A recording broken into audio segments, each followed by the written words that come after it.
Hi, welcome to the channel. My name is Chris, and in this video we'll be looking at covering how to fly an ILS in the Just Flight Hawk T1A. Here we're loaded up at Leeds Bradford by Orbex. I've set the weather to something reasonable, a broken to overcast layer at 1000 feet MSL, and I'm here with the 100 Squadron livery, including 2 sidewinders. Because, well, why not? Whilst I remember it, for those of you who are waiting for this aircraft to appear on Marketplace, if you want to have these weapons attached, the only place you're going to get that is if you buy it from the Just Flight website. The Microsoft Marketplace will not allow weapons to be displayed on anything it sells. Disappointing, but there you go. Before we get started, I wanted to cover 60 seconds on the transponder, also known as IFF, or in military terms, the squawk. Here is the transponder. During the checklist, you'll be asked to switch this to standby. This means the circuit's powered up, but you're not transmitting your code. In standby, you can set your codes. The left and right toggle will allow you to select which side. And whilst it flashes, you can select the up and down arrows on these 4 switches corresponding to the 4 numbers. A little bit fiddly, but you'll get there in the end. Reselect the right toggle. And now the right hand side is active. We can select norm, and now our transponder will respond to interrogations. If you want to select the left hand code, just click left and left again. If you want to ident, here's the ident switch. And if you want to go to emergency, just rotate it all the way around to emergency. Unfortunately, without TCAS, the TA and the TARA are unavailable. And that's as far as we need to go. Our code's set, we're using 4576. And let's jump back to the cockpit and get this aircraft in the air. Okay, just one quick last thing before we get flying. If you haven't already watched it, I've done a tutorial using the PA-44 aircraft for how to fly an ILS. Really Billy Basic stuff. Slow speed, slow aircraft, twin engine, but it'll give you all the basics of setting it up. I cover how to pull the information you need from the charts, but here's the setup we're going for here. We are at Echo Golf November Mike, which is Leeds Bradford Airport in the United Kingdom. I have got dialed in my ILS frequency, which is 1109.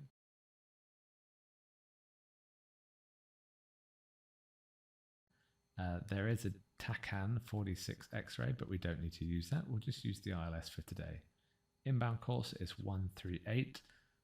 3000 MSL is the altitude you'd expect to get vectored in at. And the glide path is actually 3.5 degrees, so slightly unusual, slightly steeper than normal. The aerodrome elevation, in fact the threshold elevation, interestingly, is 674 feet, so a little bit higher than most of the UK airports you'd be used to. Transition altitude makes sense, it's slightly higher at 5,000 feet. That's the altitude at which you'd set the standard QNH, the standard pressure setting, which is 1013.2. Here's the final approach fix, so we're expecting at DME 6.1. That's when our glide path should be in the middle, and we're ready to descend and follow this down. The aircraft, the T1, the Hawk T1, is a Category C aircraft. So for this approach, I'm going to use 485 MSL, which is on the QNH. So at 845 feet above mean sea level, that's the point at which we need to decide whether we can see enough of the runway or the lights to make a landing, or whether to go around and follow the missed approach. So with that all set up, let's get back to flying. Right, you've joined me leveling at 6,000 feet. I'm going to slow down to 230 knots, ready to start descending into the instrument pattern. For your interest, I've already mentioned the overcast layer at around about 1000 AMSL. I put the cloud tops up at 6, in fact maybe 5, because, well, when the sim looks this good, why wouldn't you pop above the clouds and have a little look?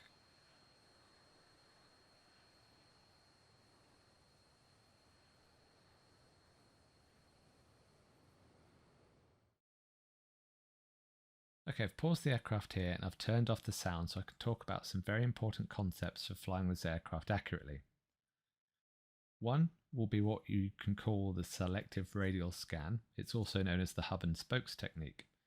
That is to say that the two most important instruments that you need to scan will be your attitude and your power. Those are known as your control instruments. If you set a certain attitude and a certain power, then you'll get a certain speed, a certain altitude or change, and you'll get a certain heading or change in heading. So if you want to adjust any of these parameters, then you'll need to adjust the artificial horizon and or the power. Now, its selective radial scan is because if you're in a turn, then the HSI is less important. Because if you were turning left onto 138 and you've still got 10, 20, 30, 35 to 40 degrees left to go, you'd probably need to focus more on holding your altitude and holding your airspeed. So when you scan, you'll be scanning between the artificial horizon to the speed, back to the center, back to the altitude, back to the center, back to the power setting. And then as you get closer to your rollout heading, you'll probably scan the heading a little bit more. But each time you will cross-check the artificial horizon. The reason why the artificial horizon is so important is because where this dot sits, right here, is the exact attitude you need for the performance, as in level, climbing, descending, or turning. If when you roll into a turn you don't look here and you allow that dot to climb even by a degree up or down, then your altitude will start changing and therefore so will your speed, and then you're trying to play catch up. So strongly advise whenever you want to make a turn, you need to stare at this dot, roll into the bank. For instrument flying in a hawk, 30 degrees is what you're after, and then maybe increase the attitude by half a degree as you roll in. Because you're tilting your lift, you need to apply a slight nose up to compensate. I hope that makes sense. I'll use that as I fly around and hopefully try and demonstrate it as we go. Now I will caveat this, this isn't going to be the perfect demo, but anytime I make a mistake, I'll try and learn from it and tell you what I'm doing to fix it. So here we go. What I've done is I've flown through the localizer from east to west. I'm going to start descending down to 3,000 feet, selecting idle and speed brake. You see the white annunciator there indicates my air brake is out. Sorry, speed brake is an American term. Air traffic will vector us around, but I'm essentially doing that for them. You'll notice that I'm holding that 230 knots because that's the pattern speed for the Hawk. It's also interesting that a speed limit is usually imposed of 250 knots, less than 10,000 feet within controlled airspace. So my speed brake's in, the indicator light goes out, 80% RPM is what's required to hold this speed. And then looking at my artificial horizon, I'm going to roll in to 30 bank. Looking at my altitude, it's fairly stable. You'll see that my artificial horizon is showing about 2 or 3 degrees nose up, but my altitude is increasing. So I need to look back to my artificial horizon, lower it by half a degree, hold it, and then assess what the altitude's doing. That's fairly stable, so I'm almost at the point where I've got a nice level attitude, albeit in a turn. I'm still climbing, so I have to lower the nose. About a degree nose up, you notice the vertical velocity increases to about 900 feet a minute. And I'll just judge it to get back on altitude. This green arrow doesn't always work, but this is pointing to the airfield. So when this green arrow lines up with the white one, I should be on the localizer. So I'm going to select idle now. I'm at 11 miles. As you can see here, and I know at 6 or 6.1 is when the glide path is going to start to come in. So what I'm thinking about doing now is configuring the aircraft. My approach speed with 500 kilos of fuel and some missiles on there, it's probably going to be in the order of 117 for the threshold speed. Now remember, as you slow down, you're going to lose lift, so you'll have to pull the nose up and trim the aircraft to hold level attitude. So now my level attitude is up there at about 3 degrees, 4 degrees nose up. So below 200, air brake is in, light is out, gear comes down, flap comes to mid.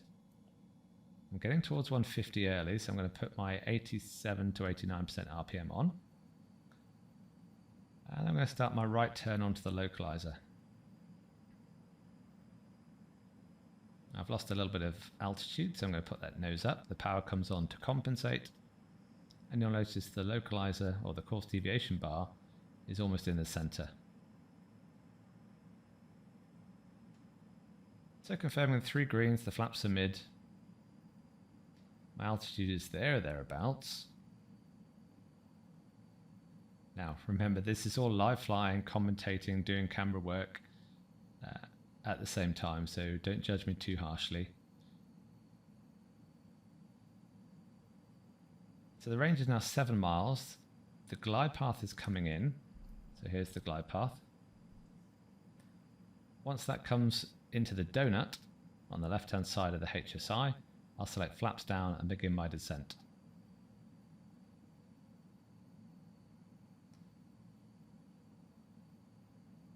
Okay, flaps down. Power stays where it is. I'll lower the nose a couple of degrees and see what that gives me in terms of rate of descent. Flaps indicate down, so the flap is here. Now my rate of descent was slightly shallow. Now it's gone to 1,000, which is better. You can see my glide path is coming back in. I talk rates of descent on that other video I mentioned in the PA44. My speed is good, 2,500 feet, descending for a decision at altitude of 845.